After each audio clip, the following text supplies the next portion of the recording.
আলো মারা রাতিঙা জুড়ি গো পুরী রে বাঙারে হসরে পুরী রে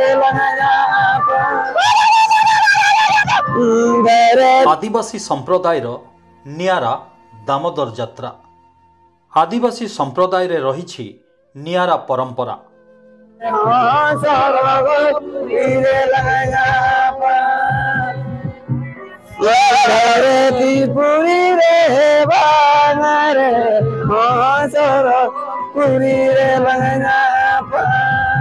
सांताल जाति हेउछि आदिवासी संप्रदाय मध्यरु अन्यतम। सांताल जातिर परंपरा अनुजाई मकर संक्रांतिर 2 दिन परे पूर्वपुरुषंक समूह अस्थि विसर्जन परंपरा नियारा जहाकू एही संप्रदायर लोके दामोदर यात्रा बोली कहंती।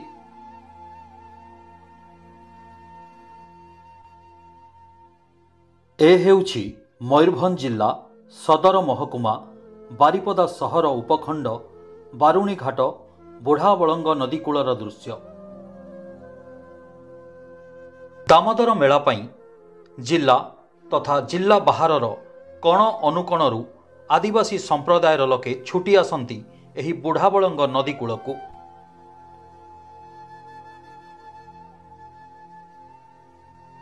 परंपरा अनुजाई वर्ष सारा एही संप्रदायर लोकंक वंशरे जीए जेबे भी मृत्युवरण करथिले भी एही दिनरे समूह अस्थि विसर्जन करती। आदिवासी मतरे एही बारुणी घाटरे अस्थि विसर्जन कले मृतकंकु मोक्ष प्राप्ति हुए।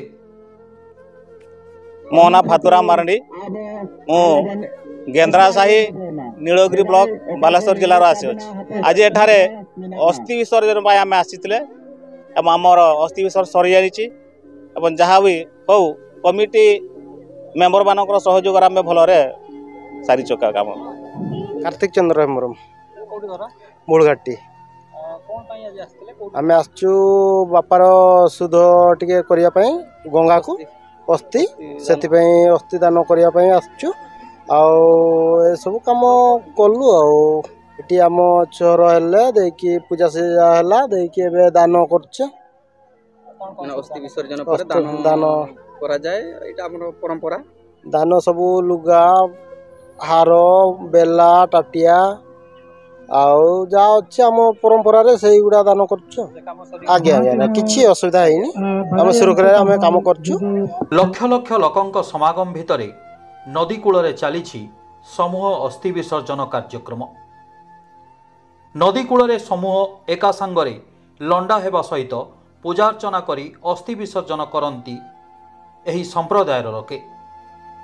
और ना बाजुन मुर्मू ए सोनामनी बारीघाट पारगाना कहबा हम सांताल समाज एमती गुड़ा जिनस अच्छे से आज आम करूनु पूर्वपुरुष मैंने करी आम करुचु। ये जो पूजा करा जाउछि एटी हला हमर मुर्मू ठाकुर अछंती से मुर्मू ठाकुर भितरे से जे मुर्मू सही केवल करि परिबो आ अन्य व्यक्ति करि परिबो नै। हम बहुत खिली अछि 11-12 खंड लोक आम से भितरु मुर्मू गोटाए से मुर्मू एठी पूजा करे।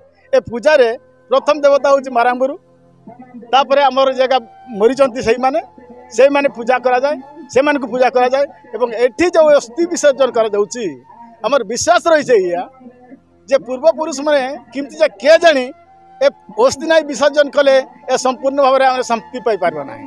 तेणु ए दिन रे वर्ष को 12 मास भितर केही जदि मरी गले ताहेले आज जे मकर संक्रांति उपलक्षे एठी जो घाट करा जायछि एठी घाट रे सेमान को आनिबा पई बाध्य एवं आमर एमती गुड़ा अच्छी जे जे जहाँ को नहीं आनी से कांदुचे से भितरे एमती भी गोटे अच्छी गीत रे। तेणु जे मैंने मरी आने बाध्य एवं एठी दर्शन करने बाध्य। ये जो तुलसी अच्छी पत्र जो तीर्थ करा जाए से पानी भी नेबा भी एकदम बाध्यतामूलक। एथरू आम शांति हेले पवित्र हेले घर को जाई आम घर भितरे पूजा पाशा करवा तापर किछि दिन परे आम भांडान माने संपूर्ण जेटा सेटा कौन कह जाए भांडानटा काम घर सुध क्रिया करा जाए से समाप्त आ से दिन जो रा अच्छी कांद थिला कांदना आ कांदनाटा हबनी से दिन। तेबे हजार हजार लोक एही अस्थि विसर्जन कार्यक्रम को आसुथिबारु ସ୍ଥାନୀୟ କମିଟି ତରଫରୁ ମଧ୍ୟ ବ୍ୟାପକ ପ୍ରସ୍ତୁତି କରାଯାଇଥାଏ। ସମସ୍ତେ କିପରି ନିଜ ନିଜ ସମ୍ପର୍କୀୟଙ୍କ ଅସ୍ଥି ବିସର୍ଜନ ସୁରୁଖୁରୁରେ କରିପାରିବେ ସେ ନେଇ ପ୍ରସ୍ତୁତି ମଧ୍ୟ କରାଯାଇଥାଏ।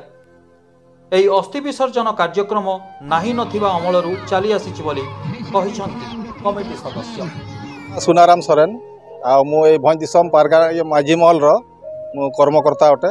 ଆଉ ଏଇ ଯେଉଁ ଆଜିକାର ଯେଉଁ 3 ଦିନିଆ କାର୍ଯ୍ୟକ୍ରମ ଭିତରେ ମୁଁ ସବୁ ପରିଚାଳନା କରୁଛି। ଦେଖନ୍ତୁ ଏଇଟା ଆମର ଆଦିବାସୀ ସାନ୍ତାଳ ସମ୍ପ୍ରଦାୟର ଯେଉଁ ଆମର ଜିରିଣ୍ଡାହାର ଅସ୍ଥି ବିସର୍ଜନ କାର୍ଯ୍ୟକ୍ରମ ତା କେବେଠୁ କେଉଁ କାଳରୁ ଆରମ୍ଭ ହୋଇଛି ଆମକୁ ତ ଜଣା ନାହିଁ, କିନ୍ତୁ ଆମେ ପୂର୍ବପୁରୁଷ ଅମଳରୁ ଆମେ ଶୁଣି ଆସିଛୁ। ଆମର ଯେଉଁ ମାନେ ପରମ୍ପରା ହିସାବରେ ଆମେ ଆଜି ଅସ୍ଥି ବିସର୍ଜନ କରୁଛୁ। ଆଉ ଏଇ ଯେଉଁ ଆମର ମକର ବାସି ଯେଉଁଟା ମକର ପର ଗୋଟେ ଦିନ ପରଠୁ ଆମେ ଯେଉଁ ଅସ୍ଥି ବିସର୍ଜନ କରୁଛୁ, ଆମର ଆଦିବାସୀ ସାନ୍ତାଳ ସମ୍ପ୍ରଦାୟର ଯେଉଁ ପୂର୍ବପୁରୁଷମାନଙ୍କର ଯେଉଁ ବିଶ୍ୱାସ ଥିଲା ସୂର୍ଯ୍ୟ ହେଲେ ଆମର ମାନେ ସବୁ ମାନେ ଦେବତାଙ୍କର ମୁଖ୍ୟ। ତେଣୁ ତାଙ୍କର ସୂର୍ଯ୍ୟଙ୍କର ଗତି ନେଇକି ଆମ ଆଦିବାସୀ ସମାଜ ଚାଲେ। ଯେମିତି ଆପଣ ଦେଖନ୍ତୁ ଏଇ ଯେଉଁ ମକର ସଂକ୍ରାନ୍ତି ଉତ୍ତରାୟଣ ଆରମ୍ଭ ହେଲା ମକର ସଂକ୍ରାନ୍ତିଠୁ।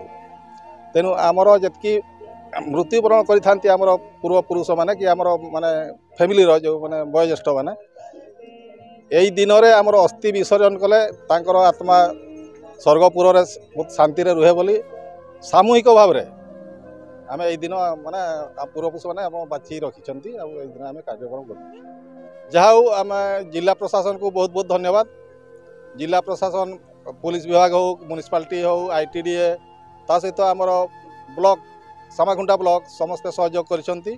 ଆଉ ସେମାନଙ୍କୁ ପ୍ରଶାସନକୁ ତା ସହିତ ମେଡ଼ିକାଲ ଟିମ୍ ମଧ୍ୟ ଅଛନ୍ତି। ତେଣୁ ସମସ୍ତେ ସହଯୋଗ କରୁଛନ୍ତି ଆଉ ଭଲରେ ଚାଲିଛି।